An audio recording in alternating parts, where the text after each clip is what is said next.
American airlines വിമാനവും സൈനിക ഹെലികോപ്റ്ററും കൂട്ടിയിടിച്ചുണ്ടായ അപകടത്തിൽ 67 മരണം. അമേരിക്കൻ എയർലൈൻസിന്റെ CRJ700 വിമാനം സൈന്യത്തിന്റെ US-60 ബ്ലാക്ക് ഹോക്ക് ഹെലികോപ്റ്ററുമായി കൂട്ടിയിടിച്ച് കത്തി പോട്ടോമാക് നദിയിലേക്ക് തകർന്നു വീഴുകയായിരുന്നു.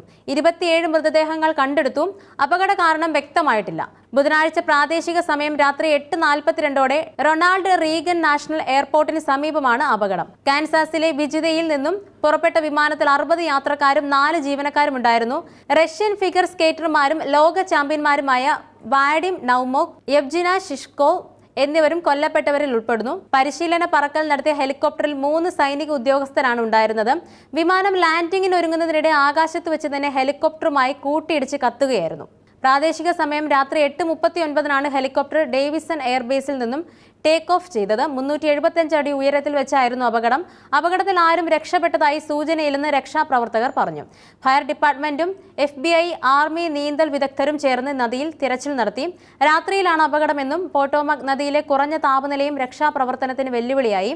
അപകടത്തെ തുടർന്ന് വാഷിംഗ്ടൺ വിമാനത്താവളം അടയ്ക്കുകയും വിമാനങ്ങൾ വഴിതിരിച്ചു വിടുകയും ചെയ്തു.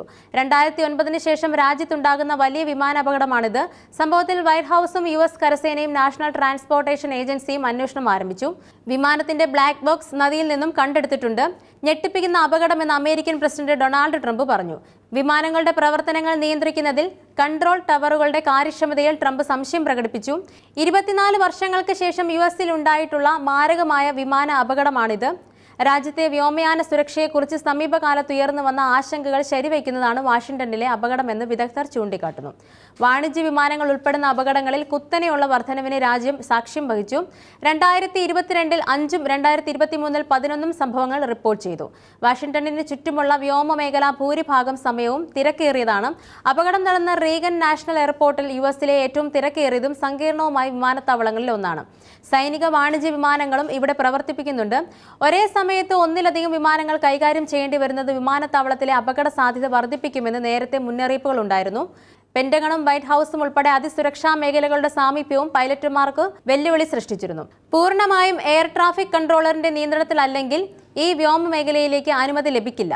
മണിക്കൂറിൽ 60 വിമാനങ്ങൾ വരെ വിമാനത്താവളം കൈകാര്യം ചെയ്യുന്നുണ്ട്. എന്നിട്ടും വിമാനങ്ങളുടെ എണ്ണം വർദ്ധിപ്പിക്കാൻ വിമാനത്താവള അധികൃതർ കോൺഗ്രസിൽ സമ്മർദ്ദം ചെലുത്തിയിരുന്നു. പ്രതിദിനം 10 വിമാനങ്ങളാണ് റീഗൻ വിമാനത്താവളത്തിന് അധികമായി അനുവദിച്ചത്. ഡെമോക്രാറ്റായ വിർജീനിയ സെനറ്റർ ടിം കെയ്ൻ അനന്തരഫലങ്ങളെക്കുറിച്ച് സഭയിൽ തന്നെ മുന്നറിയിപ്പ് നൽകിയിരുന്നതാണ്. ലോകത്തിലെ ഏറ്റവും സുരക്ഷിതവും വിശ്വസനീയവുമായ വ്യോമയാന സംവിധാനം കെട്ടിപ്പടുക്കുമെന്ന് ചൂണ്ടിക്കാട്ടിയാണ് അന്ന് സെനറ്റ് വിപുലീകരണ ബില്ലിന് അംഗീകാരം നൽകിയത്. കഴിഞ്ഞ വർഷം റീഗൻ എയർപോർട്ടിൽ സമാനമായ അപകടം റിപ്പോർട്ട് ചെയ്തിരുന്നു. ലാൻഡ് ചെയ്യാൻ തയ്യാറായിരുന്ന വിമാനത്തിന്റെ അനുമതി റദ്ദാക്കിയതോടെയാണ് മാരകമായൊരു കൂട്ടിയിടി ഒഴിവായത്. റൺവേയിലെ സുരക്ഷാ വീഴ്ചകൾ നിരവധി തവണയായി റിപ്പോർട്ട് ചെയ്യപ്പെടുന്നുണ്ടെങ്കിലും അവസാന നിമിഷത്തെ പ്രതികരണമാണ് പല അപകടങ്ങളും ഒഴിവാകാൻ കാരണം.